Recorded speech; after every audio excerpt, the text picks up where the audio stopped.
د الغاشیه مبارکه سوره چې د قرآن عظیم الشان اتاتیاومه سوره ده په مکې معظمې کې را نازله شوې ده. شپږ ویشت مبارک آیاتونه لري. تلاوت او پښتو ترجمه یې له لومړي آیت څخه اورئ. بسم الله الرحمن الرحيم. هل أتاك حديث الغاشية؟ آیاتات د هغه خوریدونکي آفت خبر رسیدلی دی. وجوه يومئذ خاشعة عاملة ناصبة تصلى نارا حامية تسقى من عين آنية ليس لهم طعام إلا من ضريع لا يسمن ولا يغني من جوع. ځینې مخونه به په هغه ورځ تریدلي وي، سخت زیار ایستونکي ستړي کیدونکي به وي، په سخت ګرم اور کې سوځېدونکي به وي. د خوټېدلې چینې اوبه به هغو ته د څښلو دپاره ورکړی کیږي.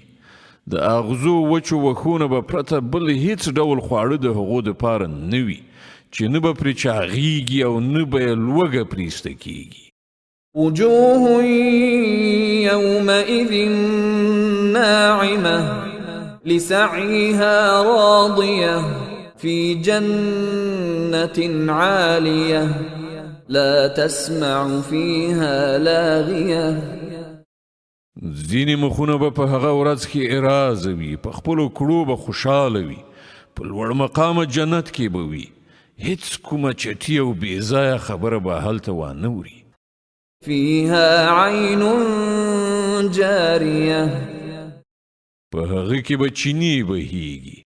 فيها سرر مرفوعة وأكواب موضوعة ونمارق مصفوفة وزرابي مبثوثة. په هغه کې به لوړه د ناستې ځایونه وي، ډکې پیالې به ایښودل شوي وي، پر پړ بالښتونه به قطار قطار ایښي وي او ښکلي فرشونه به غوړېدلي وي. أفلا ينظرون إلى الإبل كيف خلقت؟ دا خلک یې نه مني، نو آیا دوی اوښانو ته نه ګوري چې څنګه جوړ شوي دي؟ وإلى السماء كيف رفعت؟ اسمان ته نه ګوري چې څنګه اوچت کړای شوی دی؟ وإلى الجبال كيف نصبت؟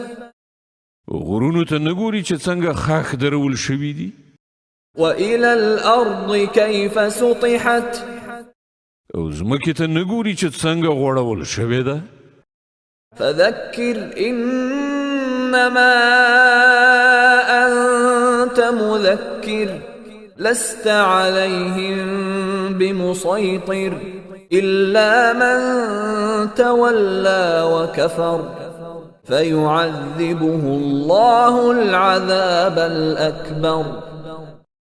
خانو ای پیغمبره نصیحت کوه، ته یوازې نصیحت کوونکی، هیڅ پر هغو زور زیاتی کوونکی نه.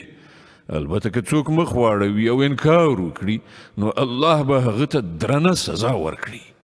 إن إلينا إيابهم ثم إن علينا حسابهم.